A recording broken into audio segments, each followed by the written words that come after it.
Түркістан облысы, Арыс қаласы, жас натуралистер, техниктер, туристер станциясында қосымша білім беру педагогы Сандуғаш Асанқызы. Бүгінгі біздің қашықтықтан оқыту сабағымызға қош келдіңіздер. Сабағымыздың тақырыбы Қазтамақ гүлі.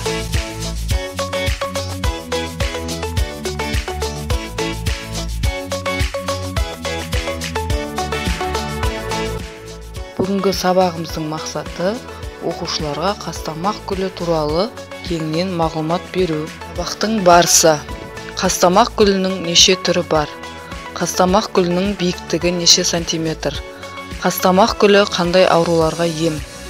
Қазтамақ гүлінің отаны қай ел? Жаңа сабақ: Қазтамақ герань тұқымдасына жататын көпжылдық шөптесін өсімдік. Негізгі отаны Африка. Оның Африка елінде 280-ге жуық түрі белгілі. Сәуірден қазан айына дейін үздіксіз гүлдейтіндіктен Қазтамақ көптеген гүлпаздардың сүйікті гүлі болып табылады.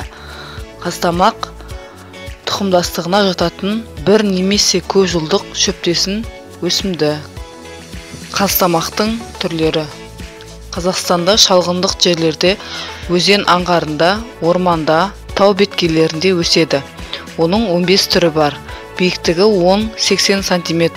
Сабағы тік, сыртын түк жапқан. Тілімденген жапырақтары қарама-қарсы, не кезектесіп орналасады. Қызыл көкшіл күлгін ақ түсті гүлдері көбінесе шоқталып, кейде жеке дара шығады. Маусым, тамыз айларында гүлденіп, шілде, қыркүйекте жемістенеді. Жемісі дәнек.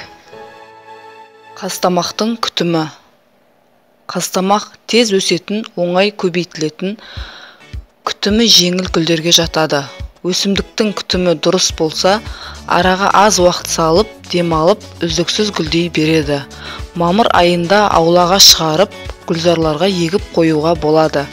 Кейде қайтадан қазып алып, түбекке отырғызып, үйге кіргізеді. Қараша айында жапырағы сарғайып түсе бастайды.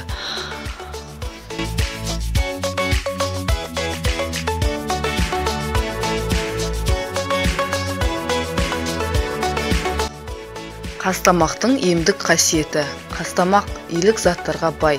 Оның гүлдерінің құрамында және сабағында танин бояғыш заттар мен кальций мен картонин бар. С дәрумені мен геранин, эфир майы алынады. Амин қышқылдары дәрумендер мен антибиотиктерге бай. Халық медицинасында Қазтамақтың тұнбасын ішу арқылы асқазан, ішек және көз ауруларын емдеуге болады. Сонымен қатар бүйрекке тас байланғанда, тамақ пен ауыз қуысы қабынғанда, сыртқы жараларға, тұмауға, бас ауырғанда, жөтелге және ревматизмге қарсы қолданылады. Қазтамақтың косметологияда да қолданады.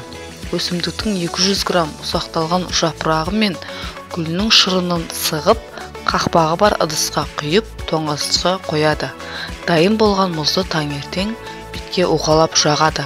Ол беттің қан алмасуын жақсартып, өңін кіргізіп, теріні жақсартуға көмектеседі.